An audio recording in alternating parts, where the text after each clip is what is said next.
آپ جائیے اپنی گھر کے خواتین سے پوچھئے کہ یہ جو برقع آپ پہنتی ہیں کیا اپنی خوشی سے پہنتی ہیں یا گھر کے مردوں سے ڈر کر پہنتی ہیں؟ گھر کے مرد ہوں گے تو خواتین پردہ کرتی ہیں، لیکن جیسے ہی گھر سے مرد غائب ہو جاتے ہیں ان کا پردہ بھی دھیرے دھیرے سے کم ہو جاتا ہے۔ کیا ہم نے خواتین کو نہیں بتایا کہ یہ برقع یہ مردوں سے ڈر کر نہیں بلکہ یہ برقع اللہ کی فرما برداری میں پہنا جاتا ہے؟ یہ برقع صرف کالے لباس کا نام نہیں، یہ برقع ایک عورت کی عزت ہے، یہ برقع ایک عورت کی غیرت ہے، یہ برقع ایک عورت کی عبادت ہے، جسے پہن کر نکلے گی تو عرش والا اسے ثواب دے گا۔ لہذا اس برقعے کو عبادت سے جوڑا جائے اور برقعے کے صحیح مفہوم کو خواتین کو بتایا جائے۔ حقیقت میں ہم آگے بڑھنا چاہتے ہیں اور اسی طرح اولاد کی صحیح تربیت کرنا چاہتے ہیں تو یہ خواتین کی تعلیم کے بغیر مکمل ہو نہیں سکتا۔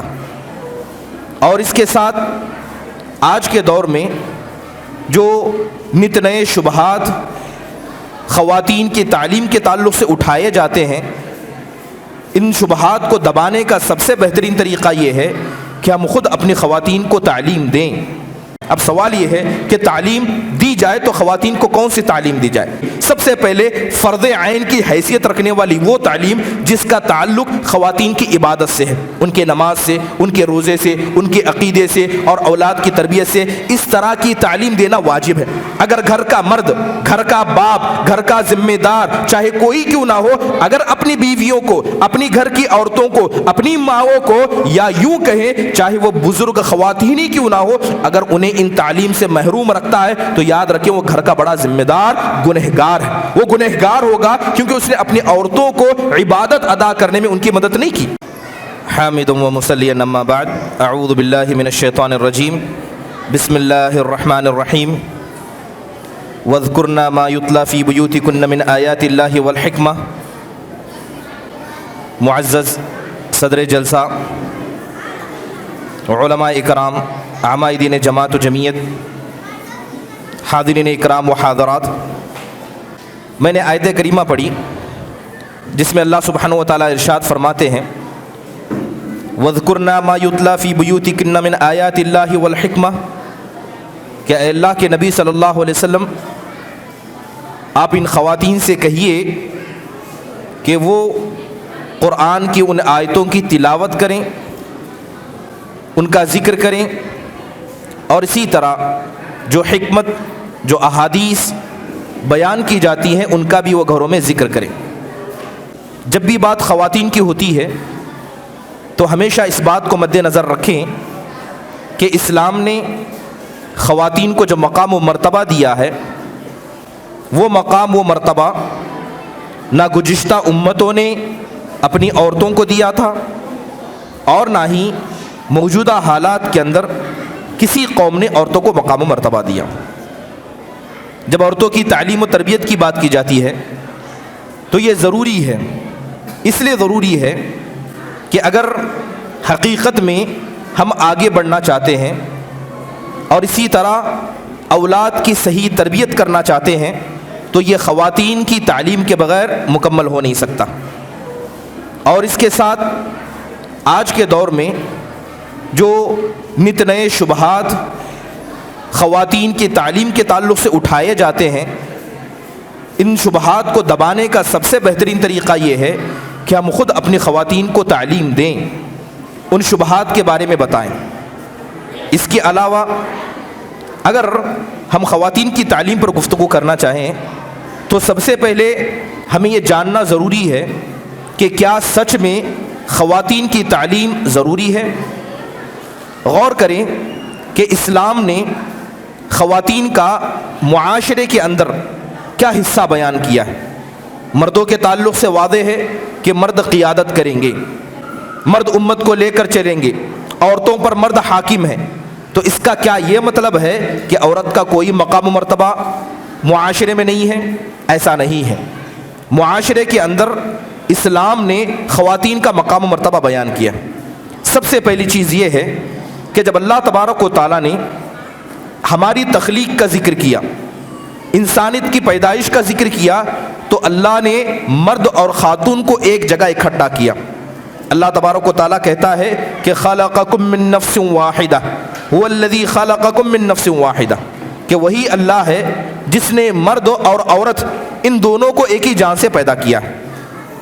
اور حدیث کے اندر اللہ کے نبی نے فرمایا انما النساء شقائق الرجال، کہ یہ جو عورتیں ہیں یہ خلقت میں مردوں کی جیسے ہیں۔ اور اس کے علاوہ عورتوں کا مقام و مرتبہ معاشرے کے اندر یہ بھی ہے کہ جس طرح مردوں کو عبادت کرنے کا حکم دیا ہے، ایسا ہی عبادت کا حکم اللہ نے عورتوں کو دیا ہے۔ اس لیے قرآن میں ایک آیت کریمہ ہے جس میں اللہ نے 10 ایسی چیزوں کا ذکر کیا جن کے ساتھ اللہ نے مردوں کا ذکر کیا تو خواتین کا بھی ذکر کیا۔ کہا ان المسلمین والمسلمات والمؤمنین والمؤمنات۔ اور ہم یہ بات جانتے ہیں کہ جب اللہ تبارک و تعالیٰ دنیا میں نبی و رسول بھیجنا چاہتا ہے تو آج تک کبھی کسی عورت کو نبی و رسول نہیں بنایا گیا، عورتوں کو یہ مقام نہیں دیا گیا۔ تو کیا اس کا مطلب یہ ہے کہ زمانے کے اندر کوئی ایسی خاتون نہیں گزری جس کا مقام و مرتبہ اللہ نے خواتین میں بلند کیا ہے؟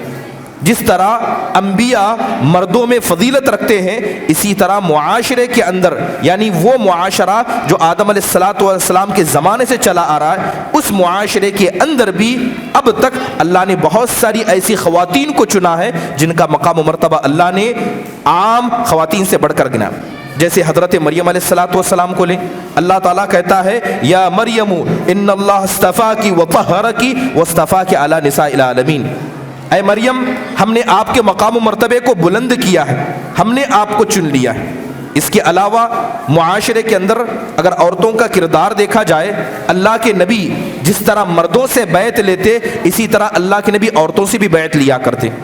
اور یہ بھی بات یاد رکھیں کہ جس طرح اسلام کو مردوں نے طاقت پہنچائی اسلام کے پھیلانے میں ہو یا کسی بھی مسئلے میں ہو، ویسا ہی عظیم کردار خواتین نے بھی اپنایا ہے۔ اگر خواتین کی تعلیم کی بات کریں تو سب سے پہلی چیز ہمیں یہ سمجھنی ہے کہ جس طرح مرد عبادت کا حقدار ہے، عبادت اس پر واجب ہے، اسی طرح خواتین پر بھی عبادت واجب ہے کہ جب ہمیں عبادت کرنا ہے تو ایک انسان علم کی بنیاد پر عبادت کرتا ہے، ایک انسان بغیر علم کے اندھا دھن عبادت کرتا ہے۔ ان دونوں کے درمیان اتنا ہی فاصلہ ہے جتنا فاصلہ آسمان و زمین کا ہے۔ تو اس کا مطلب یہ ہوا کہ وہ خواتین جن پر نماز واجب ہے، جن پر روزہ رکھنا واجب ہے، اگر ان کے گھر والے اپنی خواتین کو تعلیم نہیں دیتے ہیں تو اس کا مطلب یہ ہے کہ پیدائش کا جو مقصد اللہ نے بیان کیا ہے اس مقصد کو پورا کرنے میں خود مرد کیا ہے، خواتین کی مدد نہیں کرتے، اور مرد گناہگار ہوں گے اپنی خواتین کو تعلیم سے دور رکھنے کے مسئلے میں۔ آپ دیکھیں کہ اللہ کے رسول صلی اللہ علیہ وسلم نے حدیثوں کے اندر بیان کیا ہے واضح کہ اگر کوئی آدمی اپنی گھر کی عورتوں کو تعلیم دیتا ہے، اور خصوصی طور پر بیٹیوں کا ذکر کیا، انہیں تعلیم دیتا ہے، ان کی تربیت کرتا ہے، ان کی شادی کرتا ہے، تو ایسی بیٹیاں یہ جنت کا ضامن بن جاتی ہیں۔ خود اللہ کے نبی صلی اللہ علیہ وسلم کے زمانے میں آپ دیکھیں کہ خواتین مسجدوں کے اندر آیا کرتی تھی، نبی صلی اللہ علیہ وسلم کے ساتھ نمازوں کو ادا کرتی، نبی صلی اللہ علیہ وسلم کی جو علمی مجلسیں ہوتی اس میں خواتین آیا کرتی، یہاں تک کہ خاتون نے آ کر اللہ کے رسول سے شکایت کرتے ہوئے کہا اے اللہ کے نبی، یہ جو مرد حضرات ہیں یہ دین کا علم حاصل کرنے میں ہم سے آگے چلے گئے، یہ سبقت لے گئے، آپ ایسا کیجئے کہ کوئی دن ہمارے لیے مقرر کیجئے جس میں صرف آپ ہمیں تعلیم دیں گے۔ اللہ کے نبی نے اس رائے کو پسند کیا، تو لہذا اللہ کے نبی نے ایک دن طے کیا جس میں صرف خواتین اکٹھا ہوتی اور اللہ کے نبی صلی اللہ علیہ وسلم کیا ہے انہیں تعلیم دیا کرتے۔ بلکہ حضرت عائشہ رضی اللہ عنہ کہتی ہیں کہ دنیا کے اندر بہت ساری عورتیں گزری ہیں لیکن سب سے بہترین عورتیں جو نبی کے زمانے میں تھی وہ انصار کی عورتیں تھیں، وہ انصار کی عورتیں تھی، وہ اس لیے تھی کیونکہ یہ انصار کی عورتیں نبی کے پاس آ کر علم حاصل کرتی تھی اور بہت سارے ایسے سوالات پوچھتی جو سوالات ایک عورت کے حیا سے تعلق رکھتے ہیں، اس کے جسم سے تعلق رکھتے ہیں، لیکن حیا کی وجہ سے کبھی بھی انہوں نے سوال کرنے سے اپنے آپ کو دور نہیں رکھا۔ حضرت عائشہ کہتی ہیں نعم النساء نساء الانصار لم يمنعنهن الحیاء ان يتفقهن فی الدین، کہ سب سے بہترین عورتیں انصار کی عورتیں ہیں کہ حیا نے انہیں دین کی سمجھ حاصل کرنے سے نہیں روکا۔ اس کے علاوہ آپ یہ دیکھیں کہ خواتین اسلام وہ خواتین جنہوں نے دینی علم حاصل کیا، علم حاصل کرنے کے بعد کیسے کیسے کارنامے انہوں نے انجام دیے، جس طرح علم کو مردوں نے سیکھا تو بہت کارنامے انجام دیے، لیکن خواتین نے بھی اس علم کو سیکھنے کے بعد بڑے عظیم کارنامے انجام دیے۔ ایک بڑی تعجب کی بات جو خواتین کے تعلق سے سیرت کے اندر لکھی گئی کہ آپ نے سنا ہوگا ضعیف حدیثوں کے تعلق سے کہ بہت سارے ضعیف حدیثیں بیان کی جاتی ہیں. اکثر جو ضعیف حدیثیں بیان کی ہیں مرد بیان کرتے ہیں. آیا یوں کہیں کہ تاریخ کے اندر ہمیشہ مردوں کا نام آتا ہے. امام ذہبی کہتے ہیں کہ ما علمت من النساء من اتمہت من ترکہا، کہتے ہیں کہ میں نے تاریخ کو پڑھا، تاریخ کو پڑھنے کے بعد میں نے کبھی نہیں دیکھا کہ کسی عورت نے کسی جھوٹی حدیث کو بیان کیا ہوگا. مردوں نے جھوٹی حدیثیں بیان کی ہیں مگر تاریخ کے اندر کسی ایسی عورت کا ذکر نہیں ملتا ہے جس کا صرف جھوٹ بولنے کی وجہ سے اس کی حدیثوں کو چھوڑا گیا. یہی عورت جب مسلمان ہو گئی، یہی عورت جس نے دینی علم کو حاصل کیا، تو سب سے پہلے دعوت کے کام کو انجام دینے میں اس عورت نے بڑا کردار دیا. حضرت عمر بن خطاب رضی اللہ عنہ کیسی شخصیت تھی. حضرت عمر جب کسی گلی میں جاتے اور شیطان اس گلی میں آتا تو شیطان بھی اپنی گلی کو پلٹ کر اس گلی سے باز جانا سمجھتا، شیطان اس گلی سے بھاگ جانا چاہتا. اس حضرت عمر کو کس نے اسلام کی دعوت دی؟ اس حضرت عمر بن خطاب کو جس نے اسلام کی دعوت دی وہ آپ کی سگی بہن تھی، ایک عورت تھی. آپ جانتے ہیں کہ حضرت ابو طلحہ رضی اللہ عنہ بڑے فضائل ان کے اندر موجود ہیں. یہ کیسے مسلمان ہوئے؟ جب انہوں نے حضرت ام سلیم کو پیغام دیا کہ ان سے شادی کرنا چاہتے ہیں تو حضرت ام سلیم کہتی ہیں کہ آپ ایک نیک انسان ہیں، ایک اچھے اخلاق مند انسان ہیں، آپ کا پیغام ٹھکرایا نہیں جا سکتا مگر آپ مسلمان نہیں ہیں، آپ غیر مسلم ہیں. اگر آپ مسلمان ہو جائیں تو میں آپ سے نکاح کرنے کے لیے تیار ہوں. تو حضرت ام سلیم رضی اللہ عنہا نے اپنے مہر کو ان کا اسلام قرار دیا اور دعوت دے کر ان سے شادی کر لی. تب جا کر حضرت ابو طلحہ مسلمان ہو گئے تھے. جنگ کا میدان تھا، کئی ایسے جنگیں، چاہے احد کا میدان لیجئے، یرموک جیسی جنگ میں جہاں پر مرد حضرات لڑتے لڑتے جنگ کی شدت کی وجہ سے پلٹ کر بھاگ رہے تھے، یہ خواتین تھی جو جنگ میں کھڑی تھی اور مردوں کو دعوت دیتی تھی کہ تم کیسے ہو کہ پلٹ کر بھاگ رہے ہو، آؤ اور لڑو اور لڑ کر اپنی طاقت کا مظاہرہ کرو. آپ دیکھیں کہ اسی جنگ کے میدان میں خواتین نے کیسے کارنامے انجام نہیں دیے. آپ نے سنا ہوگا ام عمارہ نصیبہ بنت کعب الانصار رضی اللہ عنہ، ایک عورت، ایک ایسی عورت جس کے شوہر حضرت زید بن عاصم تھے اور جن کے بیٹے حبیب بن زید تھے. احد کا موقع تھا. احد کے وقت جب مشرکین نے پیچھے سے حملہ کیا تو حملہ کرنے کی وجہ سے مسلمانوں کی صفیں تتر بتر ہو گئیں، آدھے ادھر بھاگنے لگے، کچھ ادھر بھاگنے لگے، یہاں تک کہ اللہ کے رسول صلی اللہ علیہ وسلم کو میدان کے بیچ میں چھوڑ دیا گیا. گنے چنے 10 صحابہ یا اس کے قریب صحابہ تھے جو اللہ کے نبی کا دفاع کر رہے تھے. وہ عورت حضرت ام عمارہ دیکھتی ہے کہ اللہ کے رسول صرف 10 لوگوں کے بیچ میں کھڑے ہیں. وہ عورت جو حقیقت میں جنگ میں صرف بیماروں کی عیادت کے لیے، زخمی ہونے والے لوگوں کی عیادت کے لیے آئی تھی، تلوار لے کر آگے بڑھتی ہے، تیر لے کر آگے بڑھتی ہے اور اللہ کے رسول صلی اللہ علیہ وسلم کا دفاع کرتی ہے. یہ خواتین کا کردار تھا. اور یہ خواتین کا کردار کہاں سے آیا؟ یہ علم کی بنیاد پر آیا. آپ نے سنا ہوگا حضرت عثمان بن عفان رضی اللہ عنہ کو جب قتل کرنے ان کے گھر میں پہنچے تو جس عورت نے سب سے پہلے آپ کو بچانا چاہا یہ آپ کی بیوی تھی جن کا نام نائلہ بنت فراسفہ، جو اصل میں نصرانی تھی، بعد میں مسلمان ہو گئی تھی. انہوں نے اپنے آپ کو آگے رکھا اپنی شوہر کی حفاظت کے لیے اور اسی طرح اپنی جان کو قربان کرنا چاہیے مگر اللہ تبارک و تعالیٰ نے ان کی حفاظت فرمائی. آپ دیکھیں کہ جب بھی ہم بات علم کی کرتے ہیں تو اکثر ذکر کیا جاتا ہے کہ علم کے میدان میں مردوں نے بڑے کارنامے انجام دیے، لیکن اسی علم کے میدان میں خواتین نے بھی بڑے کارنامے انجام دیے. سب سے بڑی چیز یہ ہے کہ حدیثیں، جب حدیثیں بیان کی جاتی ہیں تو ذکر کرتے ہیں کہ حضرت ابو ہریرہ نے اتنے حدیثیں بیان کی. یہ بات بھی غور کرنے کی ہے کہ مکثرین میں جنہوں نے سب سے زیادہ حدیثیں بیان کی ان میں خود آپ کی بیوی حضرت عائشہ رضی اللہ عنہا کا ذکر ہوتا ہے کہ آپ نے اتنی ساری حدیثوں کو بیان کیا تھا اور یقیناً یہ ایک بڑا کارنامہ تھا. بلکہ آپ غور کریں کہ سیرت کی بڑی بڑی کتابیں، خصوصی طور پر سیرت ابن ہشام، سیرت ابن اسحاق، یہ 2 کتابیں ہیں اور یہ تاریخ کی واحد ایسی کتابیں ہیں جو سند کے ساتھ لکھی گئیں. تو اس کے اندر بتایا جاتا ہے کہ ان دونوں شیخین نے، امام ابن ہشام نے اور ابن اسحاق نے، سب سے زیادہ اس تاریخ کو لکھنے میں جس عورت سے مدد لی تھی وہ حضرت عائشہ بنت حسین بن علی رحمہ اللہ تھی. یعنی اللہ کے نبی کی خاندان کی تھی جنہوں نے سب سے زیادہ تاریخ کو سند کے ساتھ بیان کرنے میں مدد فرمائی. امام بلادر رحمہ اللہ علیہ اپنی کتاب فتح البلدان کے اندر لکھتے ہیں کہ جب اللہ کے نبی صلی اللہ علیہ وسلم دعوت کو پھیلانے لگے، آپ مدینہ پہنچے، اس وقت 5 ایسی خواتین تھی جن کو لکھنا پڑھنا پہلے سے ہی آتا تھا.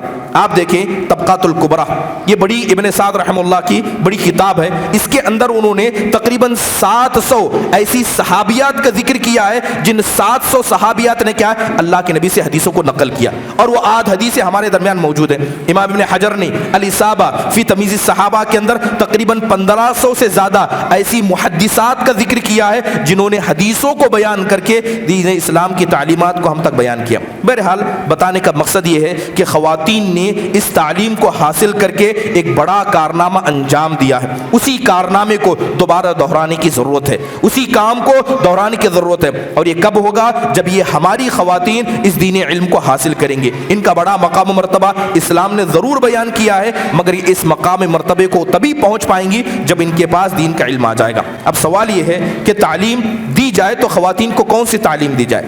علماء اکرام نے خواتین کے تعلق سے 2 قسم کی تعلیمات کا ذکر کیا ہے جو خواتین کو دینا ضروری ہے. سب سے پہلے فرض عین کی حیثیت رکھنے والی وہ تعلیم جس کا تعلق خواتین کی عبادت سے ہے، ان کے نماز سے، ان کے روزے سے، ان کے عقیدے سے اور اولاد کی تربیت سے. اس طرح کی تعلیم دینا واجب ہے. اگر گھر کا مرد، گھر کا باپ، گھر کا ذمہ دار چاہے کوئی کیوں نہ ہو، اگر اپنی بیویوں کو، اپنی گھر کی عورتوں کو، اپنی ماؤں کو، یا یوں کہیں چاہے وہ بزرگ خواتین ہی کیوں نہ ہو، اگر انہیں ان تعلیم سے محروم رکھتا ہے تو یاد رکھیں وہ گھر کا بڑا ذمہ دار گنہگار ہے. وہ گنہگار ہوگا کیونکہ اس نے اپنی عورتوں کو عبادت ادا کرنے میں ان کی مدد نہیں کی. اس کے علاوہ یہ تو تعلیم ہی. دوسری تعلیم جس کو فرض کفایہ کے طور پر ذکر کیا جاتا ہے وہ ایسی تعلیم جس کا تعلق خواتین سے، جیسے مثال کے طور پر ابھی ڈاکٹر وغیرہ کہیں، طب کا میدان کہیں. آپ جانتے ہیں کہ خواتین کے بہت سارے ایسے مسائل ہوتے ہیں جن کو خواتین ہی حل کریں، تو اس میں خواتین کی حیا کی بات ہوتی ہے، تو لہذا ڈاکٹر کا علم حاصل کریں. اسی طرح تدریس کا علم ہے. محترم سامعین و سامعات، آج کے دور میں جو خواتین کی تعلیم کے تعلق سے سب سے بڑا شوشہ چھوڑا یہ جاتا ہے کہ آج شکوک و شبہات کا انبار ہے. بتایا جاتا ہے کہ اسلام نے خواتین پر ظلم کیا ہے، اور بڑے افسوس کی بات ہوتی ہے کہ جب اس طرح کے مسائل خود ہمارے درمیان موجود ہیں.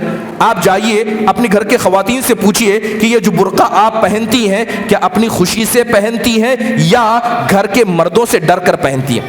گھر کے مرد ہوں گے تو خواتین پردہ کرتی ہیں، لیکن جیسے ہی گھر سے مرد غائب ہو جاتے ہیں ان کا پردہ بھی دھیرے دھیرے سے کم ہو جاتا ہے. آپ نے کبھی غور کیا آخرکار ایسا ہوتا کیوں ہے؟ آخرکار اس لیے ہوتا اس لیے ہے کہ ہم نے خواتین کو نہیں بتایا کہ یہ برقع یہ مردوں سے ڈر کر نہیں، بلکہ یہ برقع اللہ کی فرما برداری میں پہنا جاتا ہے. یہ برقع صرف کالے لباس کا نام نہیں، یہ برقع ایک عورت کی عزت ہے، یہ برقع ایک عورت کی غیرت ہے، یہ برقع ایک عورت کی عبادت ہے. جسے پہن کر نکلے گی تو عرش والا اسے ثواب دے گا. لہذا اس برقعے کو عبادت سے جوڑا جائے اور برقعے کے صحیح مفہوم کو خواتین کو بتایا جائے، تو جو ہمارے یہاں آگے پیچھے کے معاملات ہوتے ہیں یہ معاملات کبھی نہ ہوں. دوسرا بڑا مسئلہ، جب میراث کی بات آتی ہے تو مغرب کے لوگ سوال اٹھاتے ہیں، اور آپ جا کر اس طرح اپنے خواتین سے پوچھئے کہ میراث کے مسئلے میں اسلام نے عورتوں پر ظلم کیا ہے کہ نہیں کیا.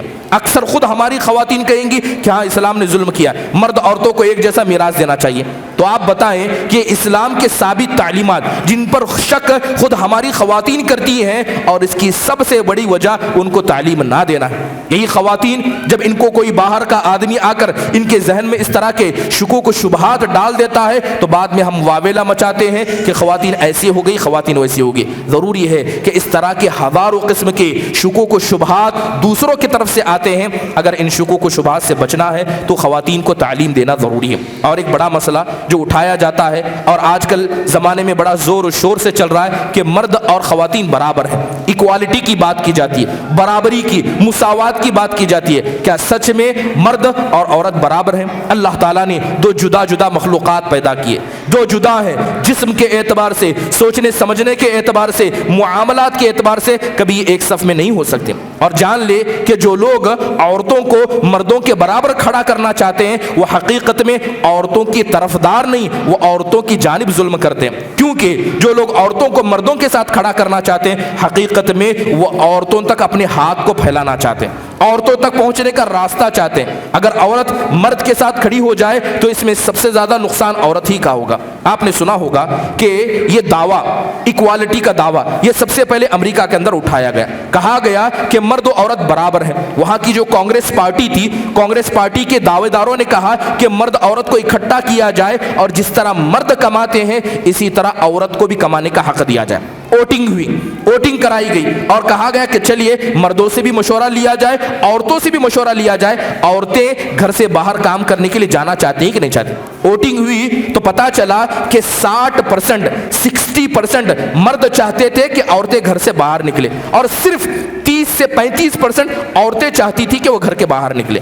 اس کا مطلب یہ ہوا کہ تقریباً 65 سے لے کر 70% عورتیں اپنے گھر سے باہر جانا نہیں چاہتی تھی، لیکن مرد چاہتے تھے کہ عورتیں گھر کے باہر جائیں۔ ہوا یہ کہ قانون پاس کر دیا گیا کہ مرد عورتوں کے برابر ہے۔ اب اس کے نقصانات سنیے، نقصانات کیا ہوئے؟ نقصان یہ ہوا کہ وہ عورت جو اپنے گھر کے اندر رہتی تھی، جس پر مرد خرچ کرتا تھا، جب یہ عورت باہر کمانے کے لیے گئی تو گورنمنٹ نے کہا کہ جو عورت کمائے گی وہ اپنے جسم پر خود خرچ کرے گی، اب شوہر اس پر خرچ نہیں کرے گا۔ اگر گھر میں 2 بیٹے ہیں تو ایک بیٹے پر شوہر خرچ کرے گا، دوسرے بیٹے پر ماں خرچ کریں گے۔ اس طرح کا قانون لاگو کر دیا گیا۔ بتائیے اس میں عورتوں کے ساتھ انصاف ہوا یا ظلم ہوا؟ یہی وہ لوگ ہیں کہ نیوزوں کے اندر، CNN نیوز کے اندر ایک عورت نے اپنے گھر کے باہر اپنے 3 سالہ معصوم بچے کو لا کر کھڑا کر دیا، بڑا سا بورڈ لکھ کر لگا دیا کہ یہ بچہ $500 میں ہے، جو چاہے اس کو خرید کر لے جائے۔ لوگوں نے مذاق اڑایا کہ یہ کیسی ظالم عورت ہے کہ اپنے بچے کو بیچنے کے لیے کھڑی ہو گئی ہے۔ اس عورت سے نیوز والوں نے آ کر پوچھا کہ آخرکار تمہارا کلیجہ کیسا مان گیا کہ تم اپنے بچے کو بیچنے کے لیے تیار ہو گئے؟ تو وہ عورت کہتی ہے اس کی ذمہ داری حکومت ہے جس نے مردوں عورتوں کو برابر لا کر کھڑا کر دیا۔ وہ میرا شوہر جو اس قانون کے آنے سے پہلے مجھ پر خرچ کرتا تھا، میرے بچوں کو دیتا تھا، اب وہ مجھ سے کہتا ہے کہ خود کھاؤ اور اپنے بچوں کو سنبھالو۔ یہ بچہ میرے پاس رہ کر بھوکا مر جائے، اس سے بہتر ہے کسی غیر کے پاس رہے، زندہ تو رہے۔ یہ حقیقت میں یہ ایکوالٹی کی بات ہے، یہ ظلم ہے عورتوں پر۔ اس طرح کے ہزاروں شبہات مغرب کی جانب سے اٹھائے جاتے ہیں اور افسوس کا مقام یہ ہے کہ اس طرح کے شبہات ہماری خواتین کے اندر بھی موجود ہیں اور وہ اس طرح کے شبہات میں گری ہوئی ہیں۔ اور گھر کے مرد یقیناً ذمہ دار ہیں اگر وہ اپنی عورتوں کو تعلیم سے دور رکھتے ہیں۔ اللہ سے دعا ہے کہ اللہ تبارک و تعالیٰ یہ جو تعلیم کے لیے اس طرح کے مدارس بنائے جاتے ہیں، ہم اپنی خواتین کو شامل کریں، انہیں دین کا علم دیں۔ یاد رکھیں یہی دین کا علم ہے جو انسان کو دنیا میں اور آخرت میں کامیاب کرنے والا ہے۔ اقول قولی ھذا واستغفر اللہ لی ولکم ولسائر المسلمین من کل ذنب فاستغفروه انه هو الغفور الرحیم۔ السلام علیکم ورحمۃ اللہ وبرکاتہ۔